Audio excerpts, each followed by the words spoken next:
విగ్రహాలు పెట్టుకోవడానికి police permission అనేది తప్పనిసరిగా తీసుకోవాలా. పోలీస్ పర్మిషన్ అంటే ఇదేదో చెప్తుంటారు కొంతమంది వాట్సాప్లో, పోలీసులతో ఎందుకు పర్మిషన్ తీసుకోవాలి సార్ మా పండుగలకు మేము అని.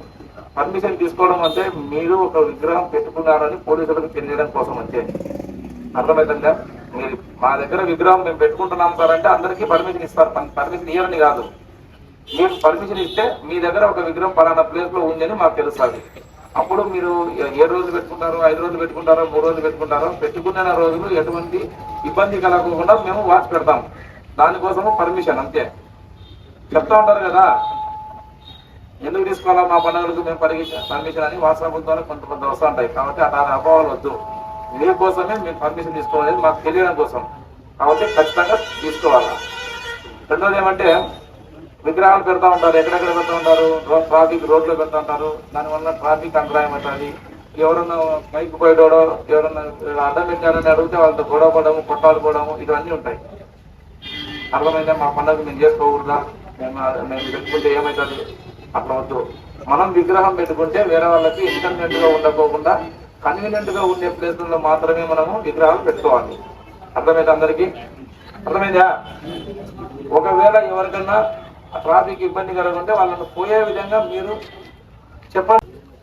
మన వలన వేరే వాళ్ళకి ఎవరికి కూడా సందులో మీరు పెట్టుకునే గల్లీలో ఏదైనా ఉంటుందో వాళ్ళకి ఇబ్బంది కలగకూడదు. వివాదాస్పద ప్లేసులు ఉంటాయి, అందరికీ ఆమోదయోగ్యం ఉండే ప్లేసులు అంటే మీ కళ్ళలో మీరే కదా పెట్టుకునేది. కాబట్టి అందరికీ ఆమోదయోగ్యంగా ఉండే ప్లేస్లోనే పెట్టుకోవాలా. అట్లా కాకుండా మా ఇంటికాడనే పెట్టుకుంటాము, మీ ఇంట్లో వాళ్ళు వేరే మీ సొంతం వారు గొడవ పడింటారు మీతో, వాళ్ళు రారు, వాళ్ళు రాకపోకుండా గొడవ పడుతుంటారు మళ్ళీ అక్కడికి. అట్లా కాకుండా అందరూ బాగా ఆనందంగా జరుపుకోవడం కోసం అందరికీ ఆమోదయోగ్యం ఏదైతే ప్లేస్ ఉంటుందో ఆ ప్లేస్లోనే పెట్టుకోండి. ఇంకోటి ఏమంటే, వినాయకుని విగ్రహం పెట్టినప్పటి నుంచి ఫస్ట్ రోజు పెడతారు, మీరు పూజ చేపిస్తారు, చేయించిన తర్వాత వదిలేస్తారు. ఇంకా అయిపోయింది కదా మాది అందరితో అయిపోయింది కదా అంటే ఒక రోజు కొంచెం ఇంట్రెస్ట్ తీసుకుంటారు. మధ్యాహ్నం 2 గంటలకు పూజ అయిపోతానే ఎవరు ఉండరు, మళ్ళీ సాయంత్రం 5కో 6కో వస్తారు. మళ్ళీ రాత్రి ఎప్పుడు 8కో 8కో పూజ ఉంటుంది. అంతవరకు మధ్యలో వదిలేస్తారు.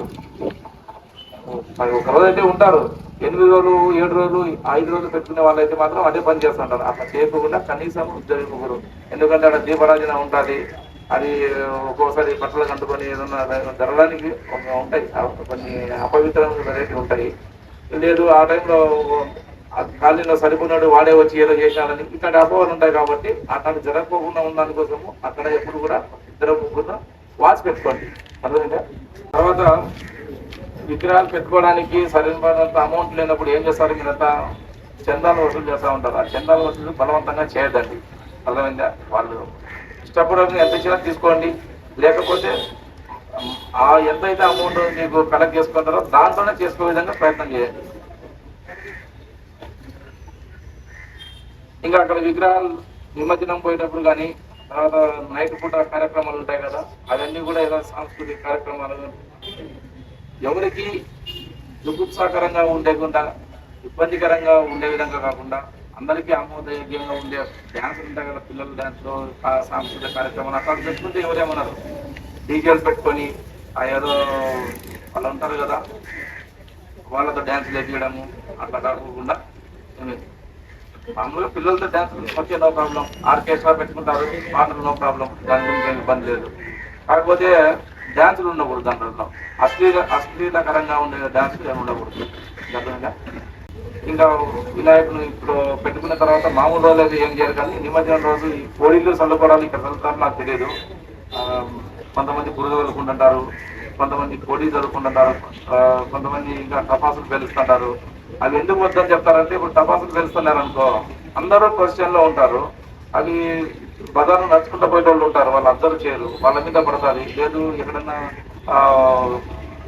పల్లెటూళ్ళలో అయితే కనుక పుట్టాలు అట్లా ఉంటాయి, అయితే ఉండకపోవచ్చు. కాకపోతే అట్లా ఏదైనా ఇన్ఫ్లమబుల్ వర్డ్స్ ఏదైనా ఉంటే కనుక అవి అంటుకుంటాయి కదా, అప్పుడు ఎన్కన్వీనియంట్ ఉండకూడదని చెప్తారు. ఏమో తపాసులు పేల్చుకుంటేనేలా మనం ఏమన్నా చేసుకుంటూ పోయేది అది కదా. దాని బదులు ఇంకా ప్రసాదాలు మంచిగా పెట్టుకోండి, మంచి ఏదన్నా బ్రాండ్ అట్లాంటివి చేసుకోండి, ఇబ్బంది ఏం లేదు. గుర్తుపెట్టిందా?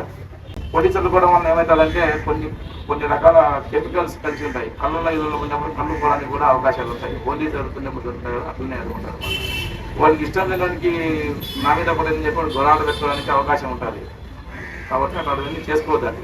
ఇంకా నిమజ్జనానికి పోయేటప్పుడు అయితే ట్రాఫిక్ అంతరాయం కలిగించకుండా పోలీసులు చెప్పిన సూచనల మేరకు పోవడానికి ప్రయత్నం చేయండి. ఆగినోళ్ళు ఉంటారు కాబట్టి వాటిలో కమిటీ మెంబర్స్ ఉంటారు కదా, మీ వాళ్ళని కంట్రోల్ చేసుకోవాలా. వాళ్ళు కంట్రోల్ చేసుకోలేకపోతే మేము కంట్రోల్ చేయగలుగుతాము. కాకపోతే ఏమవుతుందంటే తాగిటారు కాబట్టి మమ్మల్ని ఏదో చేశారు అట్లా అంటారు. అప్పుడు తప్పక చేయాల్సి వస్తుంది.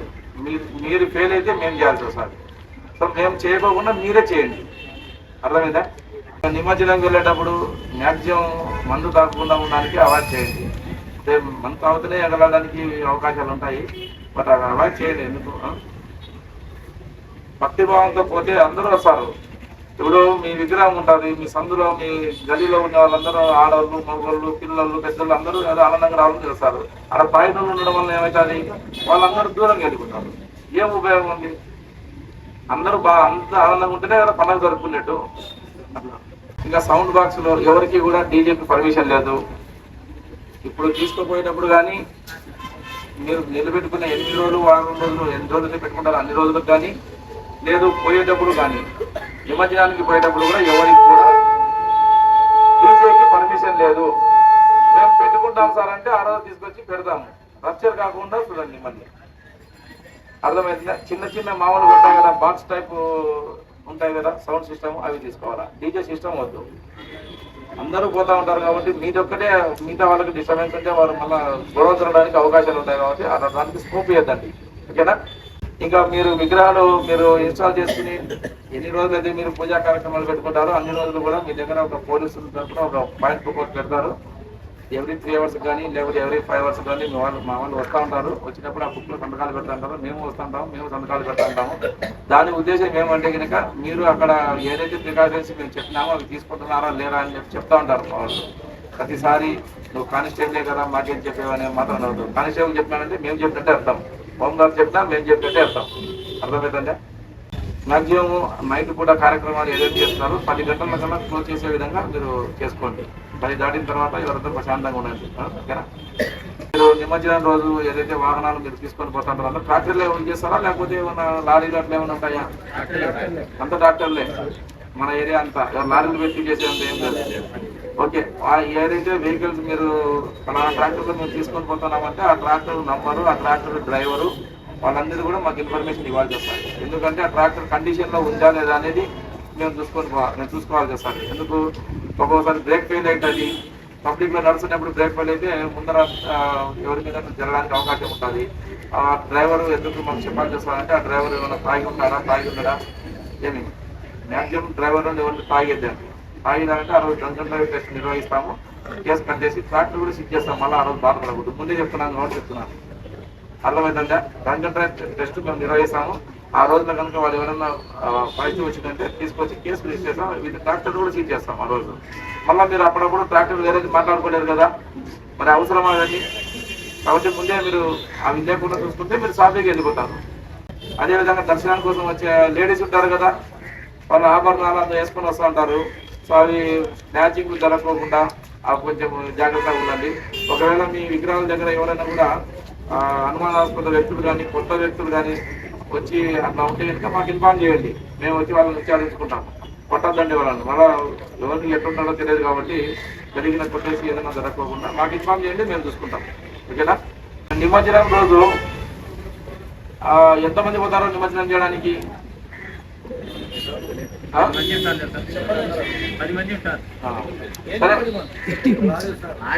ఇప్పుడు ఊరి బయట దాటుతానే అందరూ దిగేసి అంతమంది పోవద్దండి.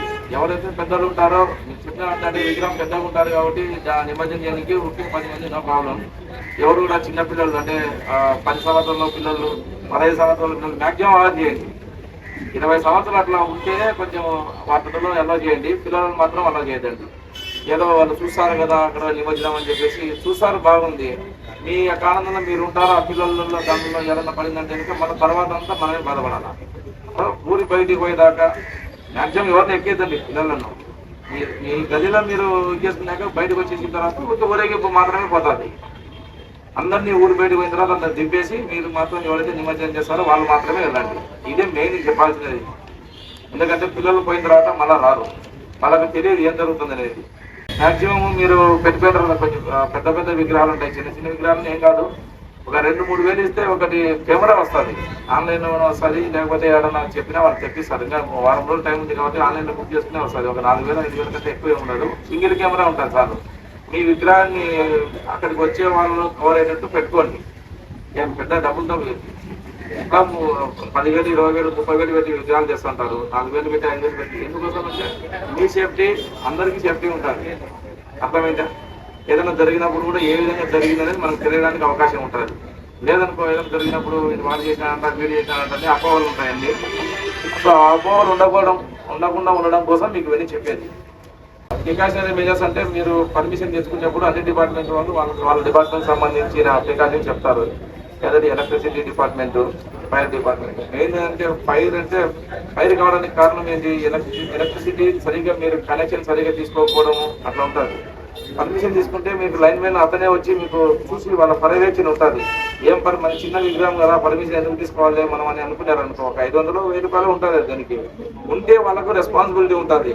రేపొద్దున ఎందుకు జరిగిందంటే మాకు తెలియదు అని చెప్పడానికి లేదు, వాళ్ళే దగ్గర కనెక్షన్ చూసుకోవాల్సిన బాధ్యత. అప్పుడు రెస్పాన్సిబిలిటీ వాళ్ళ మీద ఉంటుంది. ఏదన్నా జరిగినప్పుడు కూడా ఇన్సూరెన్స్ రావడానికి అందులో అవకాశం ఉంటుంది. లేదనుకో మాకు తెలియకుండా వాళ్ళు ఇల్లీగల్గా పెట్టుకున్నారు కాబట్టి మాకు సంబంధం లేదని చెప్తారు, ఇన్సూరెన్స్ రాదు, వాళ్ళ రెస్పాన్సిబిలిటీ కాదు. మరోవర్ మీదే వాళ్ళకి కేసు పెట్టాల్సి వస్తుంది ఎవరైతే అక్రమంగా తీసుకున్నారో వాళ్ళు. సో ఇవన్నీ అవాయిడ్ చేయడం కోసం ఏం చేయాలి, మీరు తప్పనిసరిగా ఎలక్ట్రిసిటీ పని మీద తీసుకుంటే వాడి లైన్ మీద వాళ్ళ రెస్పాన్సిబిలిటీతో వచ్చి మీకు చేపిస్తాడు. అర్థమైందా? సేమ్ అట్లనే ఫైర్ డిపార్ట్మెంట్ కూడా ఫైర్ వాళ్ళకు చెప్తారు, ఇసుక పెట్టుకోమంటారు, వాటర్ పెట్టుకోమంటారు. ఒక డ్రమ్ము వాటర్ పెట్టుకోండి, ఇసుక పెట్టుకోండి. జరిగిన తర్వాత బాధపడదానికంటే ముందు పెట్టుకుంటే అయిపోయాయి కదా. ఓకేనా? ఇంకా ఏమన్నా ఉన్నాయా తెలియాలని చెప్పాల్సినవి ఏమైనా ఉన్నాయా? మీరు చెప్పాల్సినవి ఏమైనా ఉన్నాయా?